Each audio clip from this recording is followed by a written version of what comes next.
మనందరికీ తెలుసు ఇండియాకి 1947 ఆగస్టు 15న స్వాతంత్రం వచ్చిందని. కానీ మీకు ఒక షాకింగ్ విషయం తెలుసా?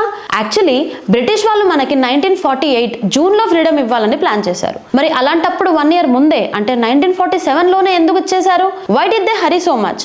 దీని వెనుక ఉన్న అసలు కారణం ఏంటి? నిజానికి మనకు స్వాతంత్రం 1948 జూన్లో రావాలి. అది బ్రిటిష్ వారు పెట్టుకున్న డెడ్ లైన్. కానీ పరిస్థితుల వల్ల దానిని 1947 ఆగస్టు 15కి మార్చారు.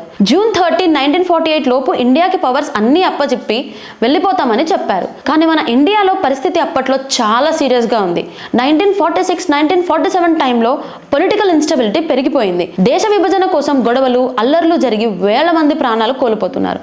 అప్పటి viceroy lord Mountbatten కి ఒక విషయం అర్థమైంది. ఒకవేళ 1948 వరకు వెయిట్ చేస్తే ఇండియాలో జరుగుతున్న గొడవల వల్ల ఒక్క బ్రిటిష్ సోల్జర్ కూడా బ్రతికి ఉండరు అని భయం వేసింది. They wanted to leave India as quickly as possible to save themselves.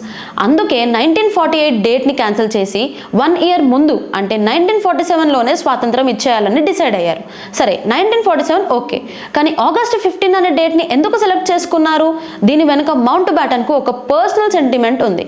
సరిగ్గా 2 ఏళ్ల క్రితం అంటే 1945 ఆగస్టు 15న జపాన్ చక్రవర్తి అయిన హిరోహిటో సరెండర్ అయ్యాడు. అది వరల్డ్ వార్ 2లో బ్రిటిష్ వాళ్ళకి ఒక బిగ్ విక్టరీ.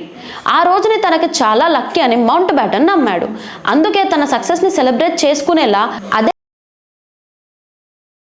మేము ఇండియాలో శాంతిని తెచ్చాము అని ఒక ప్రాపగాండా క్రియేట్ చేయాలనుకున్నాడు. ఒకవేళ మనకి 1948 జూన్లో ఇండిపెండెన్స్ వచ్చి ఉంటే బహుశా అఖండ భారత్ అంటే యునైటెడ్ భారత్ రూపం వేరేలా ఉండేదేమో. కానీ ఆ తొందరపాటు నిర్ణయం వల్ల జరిగిన అల్లర్లు, ప్రాణ నష్టం మన చరిత్రలో ఒక మాయని మచ్చలా మిగిలిపోతాయి.